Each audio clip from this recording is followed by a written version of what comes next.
Welcome to the fly casting exercise. I'm Fly Fishing Phil. You can get a copy of this from my page that you see right there at the bottom of the screen. If you don't have a copy, please get one so while I'm walking you through this, you can be reading and seeing exactly what the various steps are. But a quick overview for those that have a hard time translating written into practical, we're going to take a quick run through on some demos of exactly what we work on here. So with that in mind, let's get started with getting ready to start. What you're going to want to do is get about a 50-foot line that you can stretch out across the ground. At the middle 25 feet, you lay your rod down across that, about 20% of the rod reaching over that line. In this case, it's pointing towards us. Pull out 25 feet of line, stretch it down to the casting end, and set it up. You're going to want that for the 10 to 2 movement that you're going to be doing. Now, this cast is all done with the wrist. It'll work on any rod. I'm working on muscle memory right now. So you pick up the rod and make sure that it is still sticking 20% over that line. Turn your hand palm up, and with a flick of the wrist, going from extended to natural, you flick the line behind you. Now to bring it forward, move your arm just a little bit, but extend your wrist to the forward so that the line lands on the ground marker line. You want it to land both directions 10 times before you go on to the next step. The next step, we're going to add the back cast in. This is how you do that. Very simply, you start on the ground, you flip it up. Now when the line gets fully extended before it drops to the ground, you flip it forward and let it land.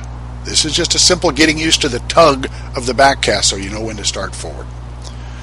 Now once you've added the back cast in, you're going to want to add the false cast. This is how you dry the flies out, or when you get ready to add more line, you need to be doing this. It's the same thing as the back cast. You simply do the back cast. When the line gets fully extended, you bring it forward. Don't let it land on the ground.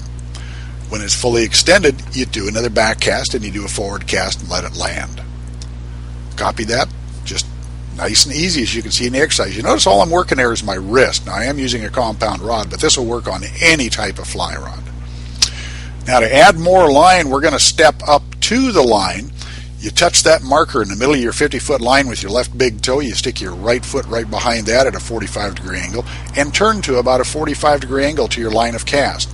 Now you're going to pick the line up, do a false cast, a back cast, and lay it back down. You're up close to the line now, so now you can really be working on your direction of travel. Make sure you're throwing a good clean loop. That's determined by the amount of power you put on it, how fast you move, if you move too soon or too late. But pick it up and lay it down half a dozen times so you're real comfortable with that. And then what you're going to do is reach down and pull a full arm's length off of the reel.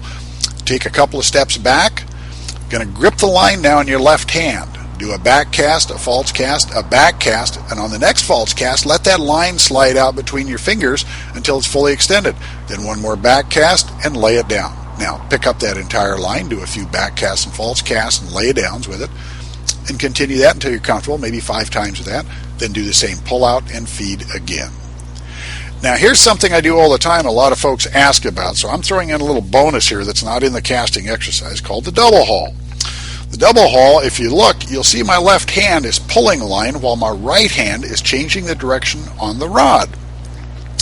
The double haul adds more power to your pull, so it takes less effort with the casting hand. You want that timed out so you hit the bottom hardest part of the pull right as the rod is centered on its swing to the rear. Now here's an easy exercise to work on the coordination to do that.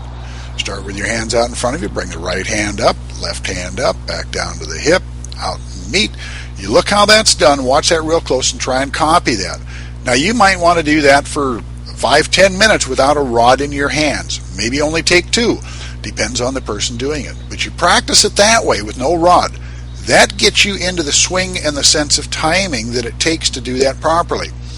Now once you've done that enough that you're real comfortable with it, you can reach down and pick up the rod and start doing the same style of motion.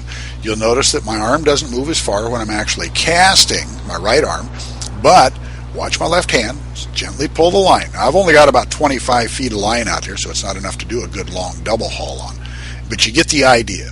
So now, if you got any questions on the casting, get a copy of the exercise. You can email me, and I'll answer your questions. Be more than happy to do that. Good luck, have fun, and hope this helps improve your casting.